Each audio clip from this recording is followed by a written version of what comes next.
भारतीय राजनीतिक व्यवस्था कैसे काम करती है। दोस्तों, इंडियन पॉलिटिकल सिस्टम के बारे में आप जितना जानते हैं बताइए। अगर आपको इसके बारे में पूरी जानकारी नहीं है तो आज के इस वीडियो को जरूर देखना, क्योंकि आज हम इंडियन पॉलिटिकल सिस्टम के बारे में डिटेल में बात करने वाले हैं, इसलिए वीडियो को लास्ट तक जरूर देखना। दोस्तों, पूरी दुनिया में जितनी भी कंट्रीज मौजूद हैं वो सब अपने अलग अलग गवर्नमेंट सिस्टम या यूं कहें कि पॉलिटिकल सिस्टम को एग्जीक्यूट करती हैं, जो उनके एनवायरमेंट से सटीक बैठता है। पूरी दुनिया में मेनली 5 तरह के गवर्नमेंट सिस्टम को फॉलो किया जाता है, जैसे मोनार्ची, डिक्टेटरशिप, कम्युनिस्ट, रिपब्लिक और डेमोक्रेटिक। मोनार्ची सिस्टम में राजा या रानी पूरी कंट्री को गवर्न करते हैं। वहीं बात करें डिक्टेटरशिप की, तो इस सिस्टम में कुछ लोगों का ग्रुप या आर्मी राजा को हटाकर कब्जा कर लेती है। रही बात कम्युनिस्ट सिस्टम की, तो इस सिस्टम में गवर्नमेंट सिंगल पार्टी द्वारा चलाई जाती है, जो कुछ लोगों से मिलकर बनती है। अब बात करते हैं रिपब्लिक सिस्टम के बारे में। तो दोस्तों, रिपब्लिक सिस्टम में देश के प्रमुख यानी राष्ट्रपति का चुनाव होता है। वहीं डेमोक्रेटिक में शासन के प्रमुख का चुनाव होता है, जैसे कि प्राइम मिनिस्टर। अब बात करें भारत की, तो भारत एक डेमोक्रेटिक रिपब्लिक कंट्री,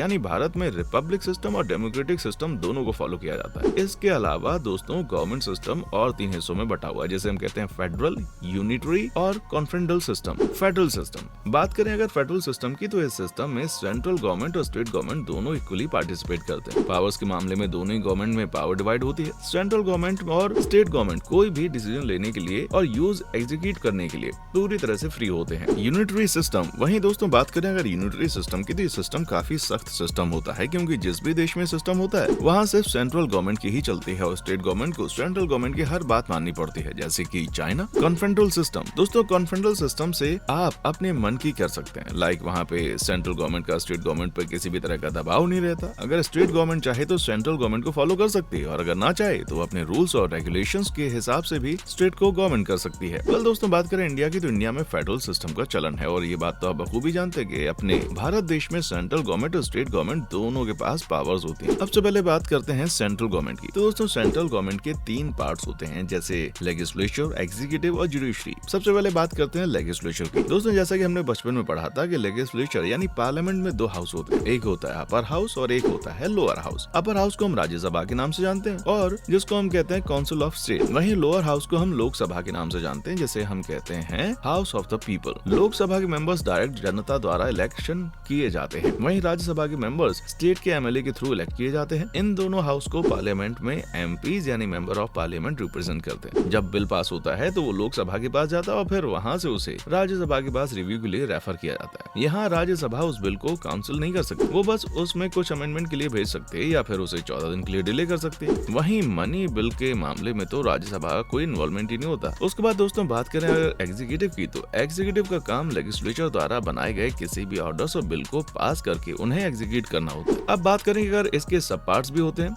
इनके 2 पार्ट्स होते हैं, पॉलिटिकल एग्जीक्यूटिव और परमानेंट एग्जीक्यूटिव। पॉलिटिकल एग्जीक्यूटिव में like prime minister, president, governor या चीफ मिनिस्टर जैसे लोग आते हैं, जो एक टाइम लिमिट के बाद बदल जाते हैं। वहीं बात करें परमानेंट एग्जीक्यूटिव की, तो इसमें पब्लिक सर्विसेज जैसे आईएएस, आईपीएस या आईएफएस जैसे लोग आते हैं, इनकी पोस्ट परमानेंट होती है। दोनों ही एग्जीक्यूटिव का काम पार्लियामेंट द्वारा पास किए गए बिल को इम्प्लीमेंट करना होता है। अब दोस्तों बात करते हैं जुडिशरी की। ये गवर्नमेंट का तीसरा और सबसे इम्पोर्टेंट कंपोनेंट है। इसके अंदर सुप्रीम कोर्ट आता है। अगर सिंपल वर्ड्स में कहें तो इसका काम है देश के अंदर पीस मेंटेन करना। इसके अलावा ये लेजिस्लेचर और एग्जीक्यूटिव के बीच के कॉन्फ्लिक्ट को भी रिजॉल्व करता है। पब्लिक के प्रॉब्लम्स को भी सुनकर जजमेंट देना भी जुडिशरी का सबसे बड़ा काम है। दोस्तों, ये सारी बातें थी सेंट्रल गवर्नमेंट की। अब हम बात करते हैं स्टेट गवर्नमेंट की। दोस्तों, स्टेट गवर्नमेंट में भी एकदम सेंट्रल गवर्नमेंट की तरह काम होता है, बस उसमें आने वाले पोस्ट के नाम बदल जाते हैं। जैसे दोस्तों, सेंट्रल में legislature, parliament law and order बनाता है, वैसे ही स्टेट में chief minister law and order की जिम्मेदारी लेता है। सेंट्रल के लेजिस्लेचर 2 हाउस होते हैं, उसी तरह स्टेट में भी होता है। यहाँ लोअर हाउस को विधानसभा कहते हैं और अपर हाउस को विधान परिषद।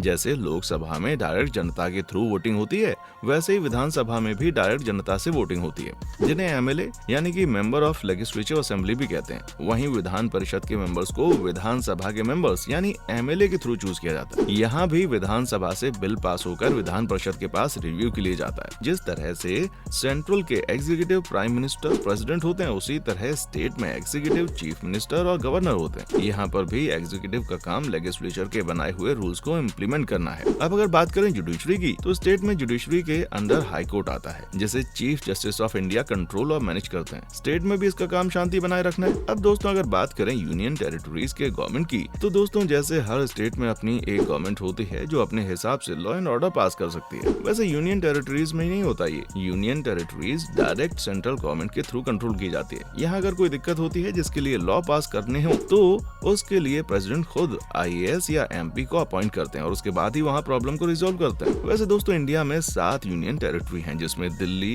पुडुचेरी, दमन एंड दीव, दादरा एंड नगर, चंडीगढ़, लक्षद्वीप और अंडमान निकोबार आइलैंड शामिल हैं। इसमें से दिल्ली और पुडुचेरी ऐसी यूनियन टेरिटरीज हैं जिनके पास स्टेट जैसी कुछ पावर्स होती हैं। इसके अलावा भी कुछ है, उनके बारे में फिर कभी। अगर वीडियो आपको थोड़ी भी इन्फॉर्मेटिव लगी तो इसे लाइक करें, ज्यादा से ज्यादा लोगों में शेयर करें और हमारे चैनल को सब्सक्राइब करना ना भूलें। देखने के लिए शुक्रिया।